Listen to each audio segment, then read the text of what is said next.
23 for 138 yards, threw 2 TD passes, 0 interceptions, and added 19 yards on the ground. He showed poise and composure. Stephen A. Smith, how much stock are you putting into Shedeur after that first preseason performance against the Panthers? No more stock than I had for him before the game. I'm one of those people that I believe that he should have been one of the top 2 quarterbacks picked in this past draft. I certainly don't believe he should have fell to the 5th round. I definitely think that he has the potential to be the starter for the Cleveland Browns. So I walked into, this weekend anticipating a performance similar to what he did. 2 touchdown passes, about 138 yards receiving. You're talking about several throws that was for 10 or more air yards, 93 yards. Both touchdowns were for 10 or more yards. So give him props where it's due. As Dan pointed out early in the hour, he played at a faster pace than we're usually accustomed to seeing him. He was impressive in that regard. But I also think that my expectations for him are a byproduct of who he's playing for. Remember, he came in here as a QB4. Well, who were the 1, 2, and 3s? Joe Flacco, Kenny Pickett, and Dillon Gabriel? Give me a break. He damn right he can compete for the starting job. We all know that Joe Flacco is a security blanket. He's somebody that you can come in, you can bring in at any given moment if things are falling apart, injuries or whatever, and he can come in because he's a veteran that's been around for quite a long time and he can do the job. He's proven that a couple of years ago. He's proven that because he's won a Super Bowl championship. So we look at it from that standpoint. Dillon Gabriel, well, a lot of people didn't believe that he was better than Shedeur Sanders in college. Why would we think he's better now? And don't get me started with Kenny Pickett. I wish him well. I'm glad he's in the National Football League, but he's a career backup. That's how he's perceived as. We don't know that about Shedeur Sanders yet. So my expectations for him were to see what I saw, especially since it was going up against the Carolina Panthers. I know we don't want to pay attention to the competition, but Carolina Panthers are the Carolina Panthers with their starters. So when we get to the 2nd and 3rd strings, what you think I'm going to think of them? And by the way, their starters played the first 2 drives. So I just look at it and I say, hey, I'm pleased with Shedeur Sanders, but I'm not going to sit there and act surprised. I think the brother can play. And all I think he did was remind everybody, yeah, I can play. You might need to think about me a little bit. The Browns should get Shedeur Sanders starting reps versus starting defenses this week. I don't know who they play in week 2, but he should get reps against the starting defense. Because there is a point, I understand your point, Stephen A., of it didn't happen against a ton of Carolina starters. I do believe that they played them some, so we saw them a little bit early on.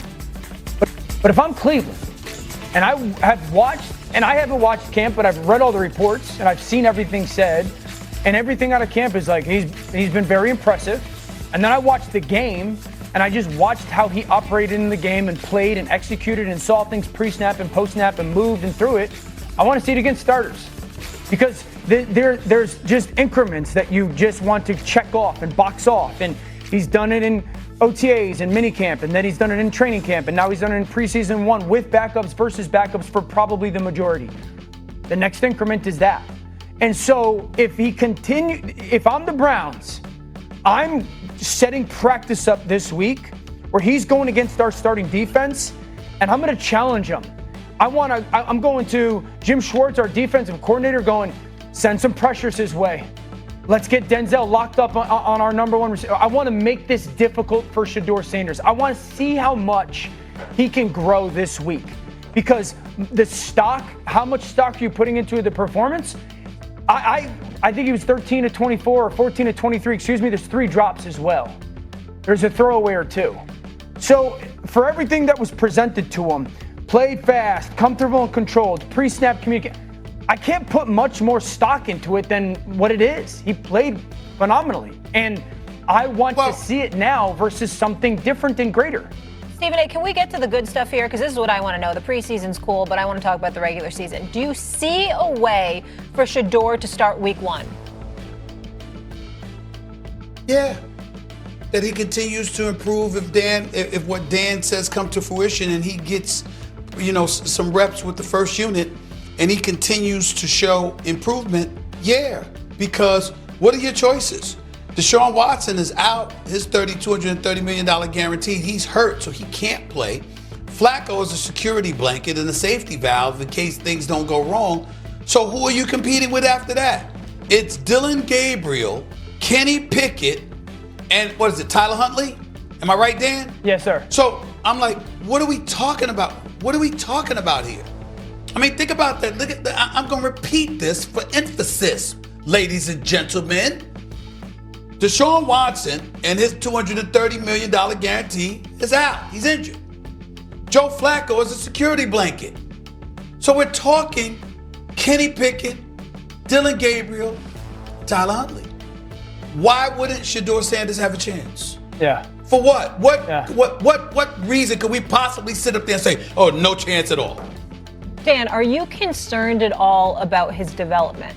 Because remember, there was a day when, rookie quarterbacks used to watch for 3 years and sit behind a vet. Sure, I'm always going to be the proponent of sit and watch more often than not. There are some guys that I think rarely are capable of stepping in and surviving, because that's initially what the quarterback needs to do, is survive, then thrive.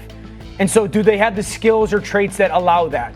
Am I concerned about his development? To Stephen A's point, that's the big overarching kind of starting point on all this, is the situation is part of the conversation here. This isn't Arizona with Kyler Murray or Dallas with Dak Prescott, where you have that entrenched starter that's more of a veteran. This is a place that the other guy that you make the case, Joe Flacco should be the starting quarterback because you have such a comfort level that we're going to be okay. And other than that, Kenny Pickett is a question mark, and Dylan Gabriel, I've been a proponent on starting one of the rookies. Shedeur's the healthy one. He's the one that's played. He's the one that's been outperforming in camp, and he played so well in camp. So I would start Shedeur. The way I say it is, you got to prove to me you can't do it. You got to prove to me that you can't, and that's what this week would be about. For me, You're the only one who says that. The rest of the world has proved to me that you can. Yeah, but situation. But he hasn't.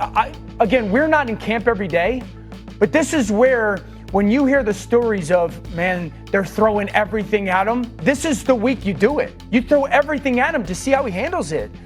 He played well. Does he feel himself?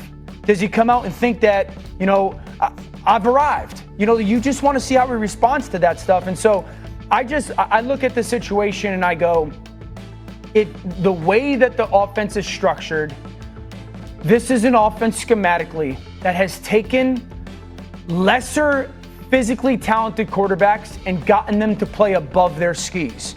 This isn't a knock on any of these guys. Kirk Cousins, Brock Purdy, Matt Schaub.